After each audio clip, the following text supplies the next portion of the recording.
ನಾನು ಮಾಡ್ತಾ ಇರೋದು ಎಷ್ಟು ಸರಿ ಅಂತೇಳಿ ಯೋಚನೆ ಮಾಡ್ತಾ ಇದ್ದೀನಿ. ಅಕ್ಕನ ಹತ್ರ ಸುಳ್ಳು ಹೇಳ್ದೆ ಅಲ್ವಾ, ಅದಕ್ಕೆ ಪಾಪ ಪ್ರಜ್ಞೆ ಕಾಡ್ತಾ ಇದೆ. ನಾನು ಆ ಮನೆ ಬಿಟ್ಟು ಅಕ್ಕನ ಜೊತೆ ಬಂದಾಗ ಒಬ್ರಿಗೊಬ್ರು ಮೊದಲು ಮಾತಾಡ್ಕೊಂಡಿದ್ದೆ ಇದು. ಸುಳ್ಳು ಹೇಳ್ಬಾರ್ದು, ಯಾವುದೇ ವಿಷಯನೂ ಮುಚ್ಚಿಡ್ಬಾರ್ದು, ಕನ್ನಡಿ ಥರ ಸ್ವಚ್ಛವಾಗಿರ್ಬೇಕು ಅಂತ. ಆದರೆ ಇವಾಗ ನಾನು ಮಾಡ್ತಾ ಇರೋದೆಲ್ಲ ಉಲ್ಟಾ. ಅಕ್ಕ ಹತ್ರ ಸುಳ್ಳು ಹೇಳ್ತಾ ಇದ್ದೀನಿ, ವಿಷಯನ ಮುಚ್ಚಿಡ್ತಾ ಇದ್ದೀನಿ. ಅದೇ ಬೇಜಾರು. ಹೇಳಿದ್ದೆ ಒಂದು, ಮಾಡ್ತಾ ಇರೋದೇ ಇನ್ನೊಂದು. ಮಲ್ಲಿ, ನಂಗೆ ಯಾಕೋ ನೀನು ಸುಮ್ಮನೆ ಇದೆಲ್ಲ ಯೋಚನೆ ಮಾಡ್ತಿದ್ಯಾ ಅಂತ ಅನ್ನಿಸ್ತಿದೆ. ನಿನ್ನ ಉದ್ದೇಶ ಚೆನ್ನಾಗಿದೆ ತಾನೆ. ನೀನು ಇಷ್ಟೆಲ್ಲ ಯೋಚನೆ ಮಾಡೋದು, ಬೇಜಾರು ಮಾಡ್ಕೊಳ್ಳೋದು ಅಗತ್ಯನೇ ಇಲ್ಲ. ನೀನೇನು ಅವಳು ಕೆಟ್ಟದ್ ಮಾಡ್ತಿಲ್ವಲ್ಲ, ಸಂದರ್ಭಕ್ಕೆ ತಕ್ಕಂಗೆ ವಿಷಯನ ಮ್ಯಾನೇಜ್ ಮಾಡ್ತಿದ್ಯಾ. ಅದರಲ್ಲೂ ನೀನು ಅವಳಿಗೆ ಒಳ್ಳೇದು ಮಾಡೋದಕ್ಕೆ ನೋಡ್ತಿರೋದು. ನಿನ್ನ ಸ್ವಾರ್ಥ ಏನೂ ಇಲ್ಲ. ನೀನು ಇದಕ್ಕೆಲ್ಲ ಇಷ್ಟು ಬೇಜಾರು ಮಾಡ್ಕೊಳ್ಳೋ ಅಗತ್ಯ ಇಲ್ಲ ಅನಿಸ್ತಿದೆ. 1000 ಸುಳ್ಳು ಹೇಳಿ ಒಂದು ಮದುವೆ ಮಾಡು ಅಂತಾನೆ ಅಂತಾರೆ. ನೀನು ಏನಕ್ಕೆ ಇಷ್ಟೆಲ್ಲ ಯೋಚನೆ ಮಾಡ್ತಿದ್ಯಾ ಅಂತಾನೆ ಅರ್ಥ ಆಗ್ತಿಲ್ಲ. ನೋಡು, ಈ ವಿಷಯದಲ್ಲಿ ನೀನು ಪಾಪ ಪ್ರಜ್ಞೆ ಅನ್ನೋದನ್ನ ತಲೆಯಿಂದ ತೆಗೆದುಹಾಕು. ನೀನೇನು ಸುಳ್ಳು ಹೇಳ್ತಿಲ್ಲ, ವಿಷಯನ ನಾಜೂಕಾಗೆ ಮುಚ್ಚಿಡ್ತಿದ್ಯಾ ಅಷ್ಟೇ. ಅಳಿಯ ಅಲ್ಲ ಮಗಳ ಗಂಡ. ಈ ಕೈಯಲ್ಲಿ ತಿಂದ್ರು ಸಗಣಿನೇ, ಆ ಕೈಯಲ್ಲಿ ತಿಂದ್ರು ಸಗಣಿನೇ. ಸುಳ್ಳೆ ಅಲ್ವಾ? ಇಲ್ಲದೆ ಇರೋ ಎಕ್ಸಾಂಪಲ್ಸ್ನೆಲ್ಲ ತಗೊಂಬಂದು ನನ್ಗಿಲ್ಲಿ ಕೊಡಬೇಡ ನೀನು.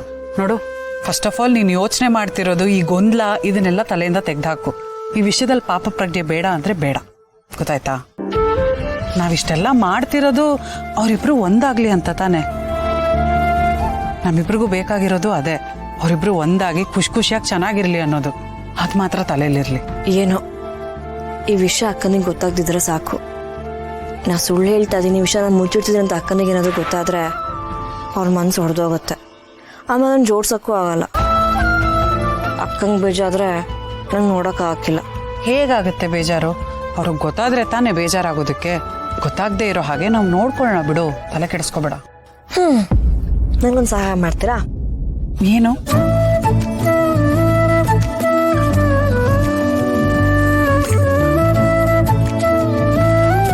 ನಾಳೆ ಅವರಿಬ್ರು ವೆಡ್ಡಿಂಗ್ ಆನಿವರ್ಸರಿ. ನೀನು ಕೋಚಿಂಗ್ ಬಂದಾಗ ಎಲ್ಲೋ ಒಂದು ಪರ್ಚೇಸ್ ಮಾಡಿದ್ರೆ ಅದಕ್ಕೊಂದು ಕೂಪನ್ ಸಿಕ್ತು. ಒಳ್ಳೆ ಹೋಟ್ಲಲ್ಲಿ 4 ಜನಕ್ಕೆ ಊಟಕ್ಕೆ ಆಫರ್ ಇದೆ ಅಂತ ಭೂಮಿಕನ ಮಗುನಲ್ಲಿ ಕರ್ಕೊಂಬ. ಹಂಗಪ್ಪ, ಈಗ ಮಲ್ಲಿಗೆ ಹೇಳಿದ್ನು ಅದೇ ಪ್ಲಾನ್ ನಿನಗೂ ಅಪ್ಲೈ ಆಗುತ್ತೆ. ನೀನು ಗೌತಮನ್ ಕರ್ಕೊಂಬ. ಹೇಗಿದೆ ಪ್ಲಾನು? ಸೂಪರ್ ಆಗಿದೆ. ಸೂಪರ್. ಅದಿರೊಂದು ಸಣ್ಣ ಸಮಸ್ಯೆ ಇದೆ. ಈ ಕೂಪನ್ ತಗೊಂಡೋಗಿ ನಾನೇನಾದ್ರು ಅಕ್ಕನ ಕೈಲಿ ಕೊಟ್ರೆ ಇದು ಎಲ್ಲಿಂದ ಬಂತು, ಹೇಗ್ ಬಂತು ಅಂದ್ರೆ 1000 ಪ್ರಶ್ನೆ ಕೇಳ್ತಾರೆ.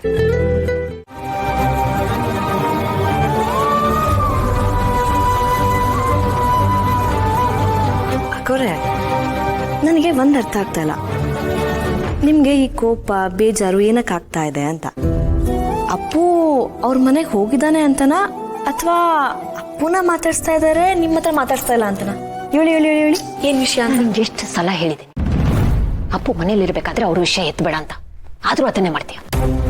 ಅಪ್ಪಿ ತಪ್ಪಿ ಅವ್ನು ಕೇಳಿಸ್ಕೊಂಡ್ರೆ ಅವ್ನು ಕೇಳೋ ಪ್ರಶ್ನೆಗೆ ಏನಂತ ಉತ್ತರ ಕೊಡ್ತೀಯ? ಯಾವ ವಿಷಯ ಹೊರಗಿನ ಪ್ರಪಂಚಕ್ಕೆ ಇಷ್ಟು ವರ್ಷ ಗೊತ್ತಾಗಬಾರ್ದು ಅಂತ ಕಷ್ಟಪಟ್ಟಿದ್ಯೋ ಅದನ್ನ ನೀನೇ ಡಂಗುರ ಸಾರಿಸ್ಬಿಡ್ತೀಯ ಅನ್ಸುತ್ತೆ. ಇದೇ ಫೈನಲ್. ಮತ್ತೊಮ್ಮೆ ಅವ್ರ ವಿಷಯನ ಈ ಮನೇಲಿ ಎತ್ತಬೇಡ. ಆಯ್ತು, ಸಾರಿ.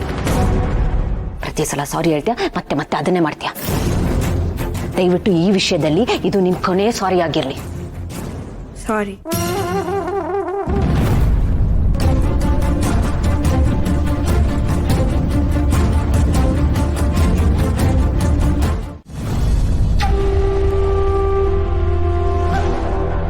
ಬೇಬಿ, ನೀನು ಯಾರು ಗೊತ್ತಾ ನಿಂಗೆ? ನೀನು ಯಾರು?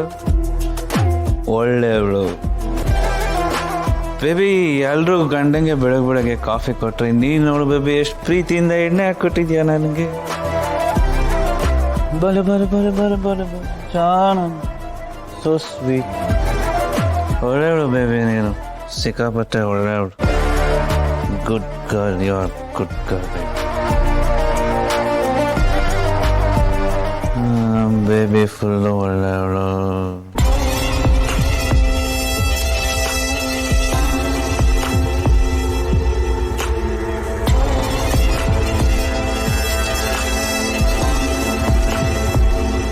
ನಾನು ಎಷ್ಟು ಒಳ್ಳೆಯವಳು ಅನ್ನೋದನ್ನ ಈಗ ತೋರಿಸ್ತೀನಿ.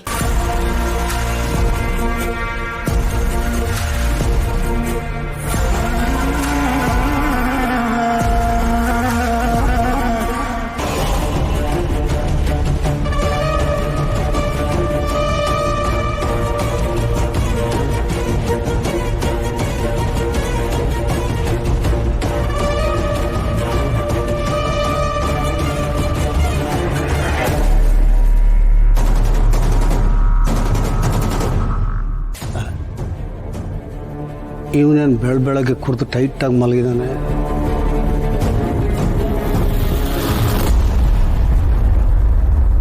ಅಳೆಮಯ್ಯ ಬೇಬಿ ನೀನು ಒಳ್ಳೆಯವಳು ಬೇಬಿ. ಏನೋ ಬೇಬಿ ಗೀಬಿ ಅಂತವನೆ.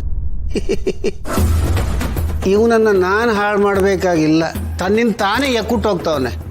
ಖುದಾ ಮಾರೇ ತೋ ಸೈತಾನ್ ಕ್ಯಾ ಕರೇಗ ಅಳೆಮಯ್ಯ.